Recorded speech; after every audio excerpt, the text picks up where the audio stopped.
और इजराइल और ईरान के बीच उभरती स्थिति पर भारत ने दोनों पक्षों से बातचीत और कूटनीतिक चैनलों के जरिए मसले हल करने को कहा है। विदेश मंत्रालय ने बयान जारी कर कहा है कि हम ईरान और इजराइल के बीच हाल में हुए घटनाक्रमों से बेहद चिंतित हैं। हम परमाणु स्थलों पर हमलों से संबंधित रिपोर्ट सहित उभरती स्थिति पर बारीकी से नजर रख रहे हैं। भारत दोनों पक्षों से किसी भी तरह के आक्रामक कदम से बचने का आग्रह करता है। तनाव की स्थिति को कम करने और अंतर्निहित मुद्दों को हल करने के लिए बातचीत और कूटनीति के मौजूदा चैनल्स का उपयोग किया जाना चाहिए। भारत के दोनों देशों के साथ घनिष्ठ और मैत्रीपूर्ण संबंध हैं और वो हर संभव सहायता देने के लिए तैयार है। दोनों देशों में हमारे दूतावास भारतीय समुदाय के संपर्क में हैं। क्षेत्र में सभी भारतीय नागरिकों को सावधानी बरतने, सुरक्षित रहने और स्थानीय सुरक्षा सलाह का पालन करने की सलाह दी जाती है।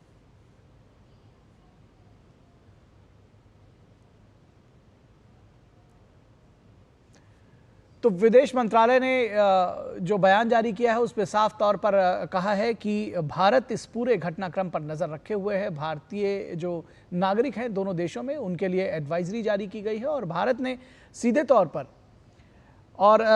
पर भारत जो नागरिक हैं उनसे कहा गया है कि जो एडवाइजरी जारी की गई है उसका पालन करें। साथ ही साथ भारत ने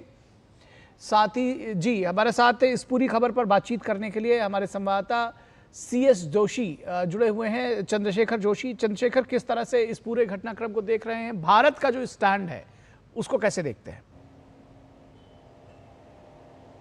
बिल्कुल निखिल, अभी जो हमारे पास सूचनाएं आ रही हैं, जब ये हमला हुआ था उसके बाद अब सूचनाएं आनी शुरू हो गई हैं। तो आपको सबसे पहले हम ये बता दें कि कम से कम ईरान के टॉप 20 जो कमांडर हैं वो इसमें मारे गए हैं। ईरान के जो मोहम्मद बागही, जिनके बारे में आप बता रहे थे, वो इसमें मारे गए हैं। अयातुल्ला अली खमनेई के बाद वो दूसरे कमांडर माने जाते हैं और ईरान की जो मिलिट्री है, ईरानी मिलिट्री के सबसे बड़े वो कमांडर हैं, वो मारे गए हैं। और इसके अलावा 6 साइंटिस्ट ईरान के इसमें मारे गए हैं। तो 20 कमांडरों के मारे जाने की इसमें अभी तक पुख्ता जानकारी हमको मिली है। 6 परमाणु वैज्ञानिकों के मारे जाने की पुख्ता जानकारी मिली है। उसके अलावा ईरानी रेवोल्यूशनरी गार्ड, जो ईरान की सबसे बड़ी एक मिलिट्री फोर्स मानी जाती है, उसके कमांडर इसमें मारे गए हैं। और हालात की अगर बात करें तो हालात सबसे ज़्यादा तनावपूर्ण इस वक्त यहाँ पश्चिम एशिया में बने हुए हैं और ईरान की ओर से कहा गया है कि वो इसका बदला लेगा। ईरान के नेता अयातुल्ला अली खमनेई की ओर से कहा गया है कि वो सज़ा देगा इजराइल को। उसके अलावा जो पेजेश्कियन हैं, ईरान के राष्ट्रपति हैं, उनका भी कहना है कि वो बदला लेगा। और हमारे पास ये भी खबर आ रही है कि ईरान की ओर से कुछ ड्रोन इजराइल के ऊपर दागे गए हैं। जॉर्डन से ये खबर आई है कि जॉर्डन के आसमान में कई ड्रोन इंटरसेप्ट किए गए हैं। हालांकि ये नहीं बताया गया है कि ये ड्रोन ईरान से आ रहे थे या कहाँ से आ रहे थे, इस बारे में जानकारी नहीं दी गई है। और ये भी काफ़ी महत्वपूर्ण है, जो अमेरिकी मंत्री मार्को रूबियो बोल रहे थे कि इसमें अमेरिका का कोई हाथ नहीं है, लेकिन इस वक्त पे एक अमेरिकी राष्ट्रपति डोनाल्ड ट्रंप का एक सोशल मीडिया पे एक पोस्ट आया हुआ है और उन्होंने साफ साफ कहा है कि ईरान को परमाणु समझौता कर लेना चाहिए अमेरिका के साथ, नहीं तो इससे भी बुरे हालात होंगे। तो ये माना जा सकता है कि या तो अमेरिका को इस पूरे मामले की जानकारी थी, अमेरिका को पूरी जानकारी थी, उसके बाद ही ये हमला हुआ है, या साथ ही साथ अमेरिका जो है, जो हालात वहाँ पर बने हुए हैं उसको देखते हुए परमाणु कार्यक्रम को लेकर के समझौता करने के लिए ईरान के ऊपर दबाव बना रहा है। और वहीं जो इजराइल है, उसका कहना है कि उसका जो ऑपरेशन है वो राइजिंग लायन, वो ऑपरेशन अभी भी जारी है। तो हो सकता है आज रात में भी ईरान के ऊपर हमले किए जाएं और ईरान की ओर से इजराइल के ऊपर जवाबी हमले किए जाएं। तो काफ़ी तनावपूर्ण यहाँ पर हालात बने हुए हैं। और साथ ही साथ इजराइल इस पूरे हालात को देखते हुए, क्योंकि इजराइल को ये लग रहा है कि ईरान कहीं ना कहीं जवाबी हमला करेगा, तो पूरे इजराइल में इमरजेंसी लगा दी गई है। पूरे विश्व में जहाँ जहाँ इजराइल के डिप्लोमेटिक मिशन हैं वो कुछ समय के लिए बंद किए जा रहे हैं। कई जगह से ये खबर आ रही है कि इजराइल ने अपने डिप्लोमेटिक मिशन बंद कर दिए हैं, वहाँ पे कोई कामकाज नहीं होगा। तो काफ़ी तनाव बना हुआ है यहाँ वेस्ट एशिया में। जी, निश्चित तौर पर वेस्ट एशिया में तनाव बना हुआ है और इस तनाव को कम करने की क्या किसी तरह की कोशिश, क्योंकि ये बार बार देखा जा रहा है कि ये इसका जो असर है वो मल्टी फेसेटेड है, सिर्फ एक जो युद्ध के मोर्चे हैं वहीं तक नहीं है, ये पूरा जो वेस्ट एशिया का है, चाहे वो गल्फ का जो पूरा रीजन है उसमें जो देश हैं वो भी इससे प्रभावित है। इसके अलावा आप देखिए तेल की कीमतें बढ़ गई हैं, जो मार्केट है वो क्रैश किया है, वो काफ़ी नीचे गया है, क्रैश तो नहीं कहूँगा लेकिन नीचे गया है। तो किस तरह से आप देखते हैं इस पूरे घटनाक्रम को, इसका असर दरअसल? देखिए, तो इस तनाव को ख़त्म करने की इस वक्त कोई कोशिश नहीं हो रही है। आपको हम बताएं तो कहीं ना कहीं जो विभिन्न देशों की ओर से जो प्रतिक्रियाएं आ रही हैं, खाड़ी के देश हैं जिसमें कतर है, सऊदी अरब है, अन्य देश हैं, इनका कहना है कि कहीं ना कहीं जो इजराइल का ये कदम था ये उकसाने वाला कदम है। तुर्की का भी इसी तरह का बयान आया है, वो उनका कहना है कि इजराइल का ये कदम जो है उकसाने वाला कदम है। रूस का, चीन का बयान आया है, भारत का भी बयान आया है कि आप आपस में बातचीत कीजिए, मसले को सुलझाइए। लेकिन अभी इस वक्त पे अमेरिकी राष्ट्रपति डोनाल्ड ट्रंप की ओर से जो सोशल मीडिया पे पोस्ट आया है, ये अपने आप में बहुत कुछ कहता है। उनका ये साफ कहना है कि ईरान अमेरिका के साथ परमाणु समझौता करे, और नहीं तो हालात और ख़राब होंगे, और लोग मारे जाएंगे, और हमले होंगे। तो इससे माना जा सकता है कि ये स्थिति अभी कहीं संभल नहीं रही है। ये स्थिति आप देखेंगे कि अभी और ये स्थिति बिगड़ सकती है। इजराइल की हम बात करें तो इजराइल पूरी तरह से वॉर मोड में है। इजराइल लेबनान में हमला करता है, इजराइल उसके अलावा यमन में इजराइल हमला कर रहा है, सीरिया में इजराइल हमला कर रहा है, और अब ईरान में भी इजराइल ने हमले शुरू कर दिए हैं। तो ये स्थिति काफ़ी यहाँ पर बिगड़ चुकी है। निखिल जी, ये जो पूरा प्रकरण हुआ इसके बाद आपने देखा होगा ये 1 साल पहले जिस तरह से इजराइल पर हमला हुआ था, और इजराइल ने उस दौरान ये कहा था कि हम वक्त का इंतज़ार करेंगे और सही वक्त पर हमला इसका जवाब देंगे। तो क्या ये सही वक्त है इस लिहाज से भी कि अब शायद यूरोप और अमेरिका उसके साथ खड़े नजर आएंगे? देखिए, अभी जो ये इजराइल की ओर से हमला किया गया है, इसमें कहीं ना कहीं कारण बताया गया है कि ईरान परमाणु बम बनाने के बिल्कुल करीब पहुंच गया है। जैसा कि आप जानते हैं कि एक तरफ अमेरिका और ईरान के बीच में बातचीत हो रही है परमाणु कार्यक्रम को लेकर के, लेकिन उसका कोई हल नहीं निकल रहा है। अमेरिका की ओर से ये बार बार कहा गया कि ईरान जो है अपना परमाणु संवर्धन कम करे, अपने यूरेनियम इनरिचमेंट को जो है वो कम करे। हालांकि अमेरिका की ओर से ये भी कहा गया है कि ईरान अपने यहाँ कोई किसी तरह का यूरेनियम इनरिचमेंट नहीं कर सकता। उसको अगर अपने सिविल न्यूक्लियर कार्यक्रम के लिए यूरेनियम चाहिए तो उसको बाहर से आयात करना पड़ेगा। तो कहीं ना कहीं अमेरिका ने ये साफ कर दिया है कि ईरान अपने यहाँ कोई परमाणु कार्यक्रम नहीं चला सकता है। और दूसरी ओर लगातार ये खबरें आ रही हैं कि ईरान जो है वो परमाणु बम बनाने के बिल्कुल करीब पहुँच गया है। और जिस तरह से आप देखते हैं कि हमास की हम बात करें, हिजबुल्लाह की हम बात करें, या उसके अलावा दूसरे जो प्रॉक्सी समूह हैं इस इलाके में, हुथी की हम बात करें, इनको कहीं ना कहीं आरोप लगता है ईरान के ऊपर कि ईरान इनको समर्थन देता है। ऐसे में इजराइल का कहना है कि उसको कहीं ना कहीं खतरा हो गया है, और इसीलिए इजराइल की ओर से हमले किए गए हैं, और बहुत ये टारगेटेड हमले किए गए हैं। ईरान का जो परमाणु फैसिलिटीज़ हैं वहाँ पर हमले किए गए हैं। नतांज में ये हमले किए गए हैं, वहाँ पर करीब 6 परमाणु वैज्ञानिकों के वहाँ पर मारे जाने की खबर है। तो ईरान का इस वक्त पे इस हमले के पीछे कारण ये बताया जा रहा है इजराइल की ओर से कि ईरान परमाणु बम बनाने के बहुत करीब पहुंच गया है, और परमाणु कार्यक्रम को लेकर के जो अमेरिका और ईरान के बीच में बातचीत हो रही है वो कहीं सफल नहीं हो रही है।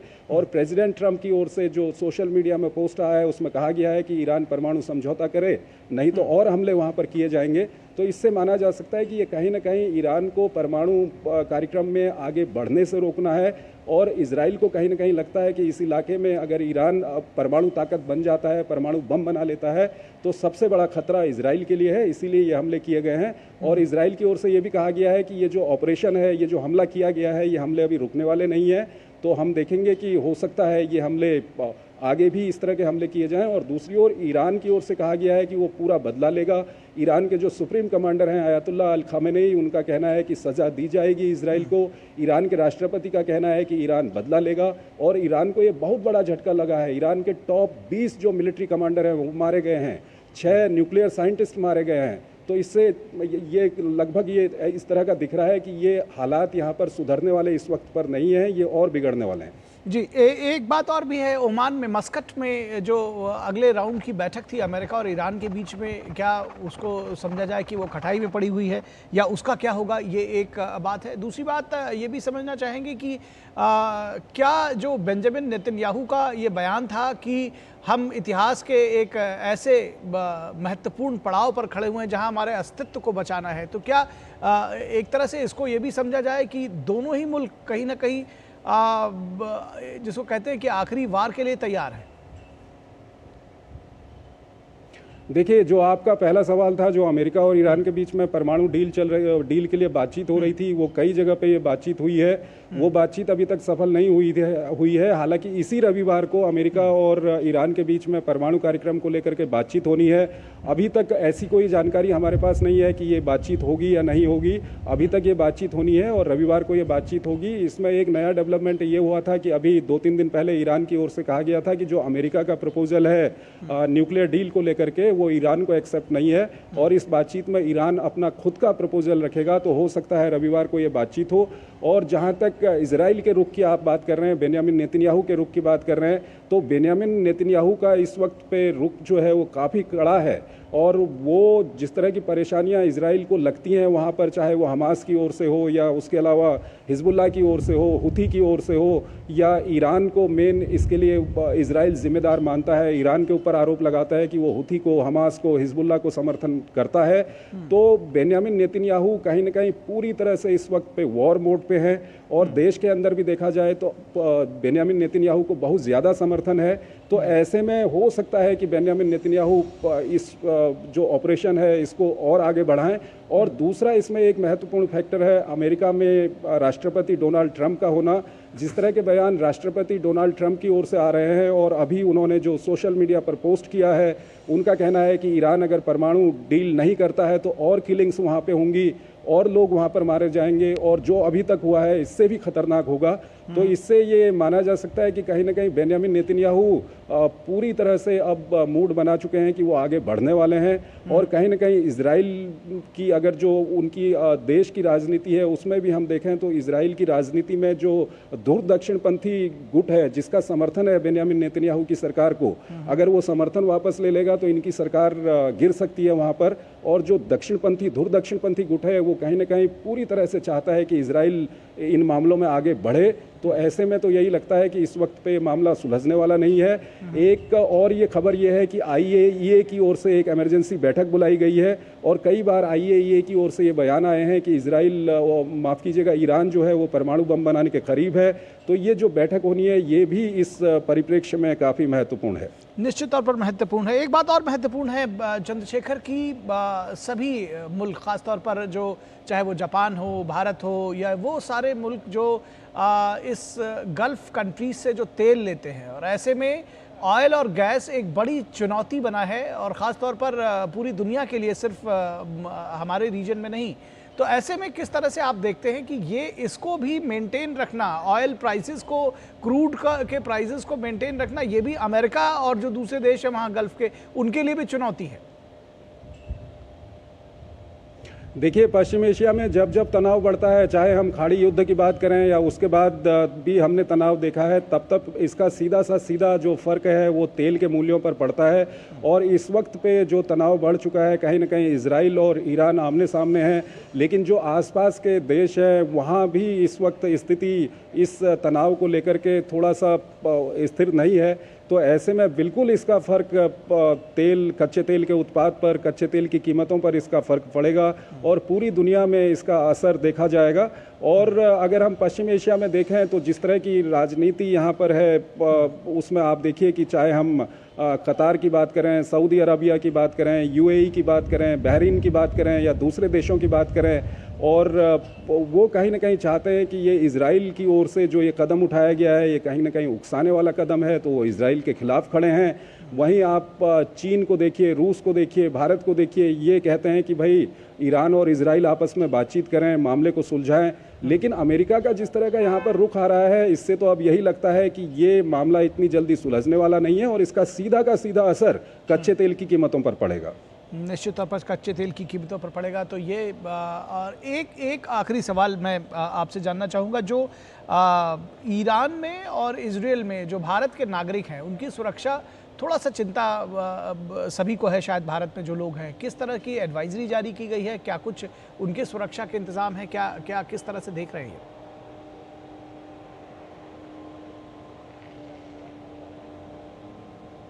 निखिल, मैं आपको ठीक से सुन नहीं पाया इस वक्त। मैं ये पूछना चाह रहा हूं कि ईरान में और इजराइल में, दोनों ही जगह में काफ़ी संख्या में भारतीय रहते हैं, उनकी सुरक्षा को लेकर के क्या एडवाइजरी जारी की गई है, भारत का क्या रुख है, क्या जानकारी इस बारे में मिली आपको?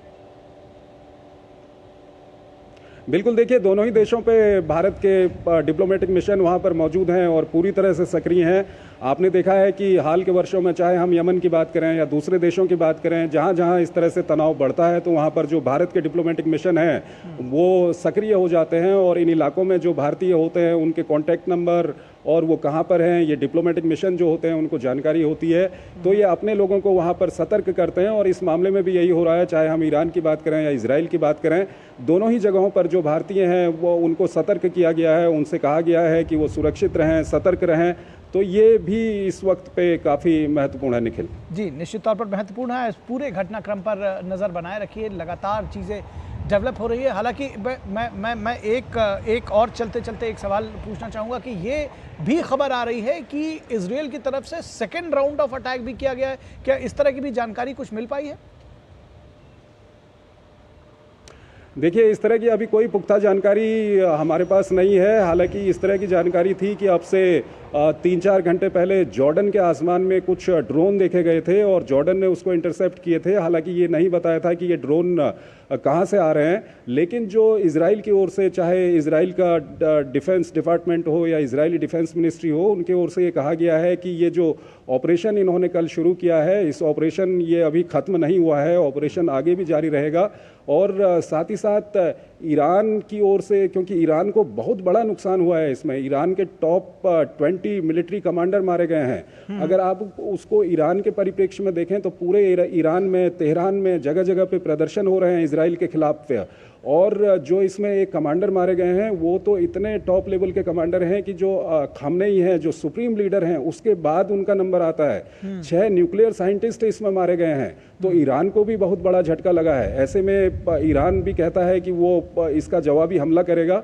और शुरुआती खबर हमारे पास ये है कि ईरान की ओर से इजराइल के ऊपर में ड्रोन दागे गए हैं। हालांकि ये इजराइल की ओर से सेकंड राउंड, इस ऑपरेशन के सेकंड राउंड में अभी कुछ किया गया है या नहीं, इस बारे में अभी कोई पुख्ता जानकारी नहीं है। हम डीडी न्यूज़ की टीम यहाँ पश्चिम एशिया में मौजूद है और हम इस जानकारी को अभी जुटाने की कोशिश करेंगे और जैसे ही कोई अपडेट होगा आप तक पहुँचाएंगे। जी, निश्चित तौर पर आप इस पूरे घटनाक्रम पर नज़र बनाए रखिए। हम आपसे और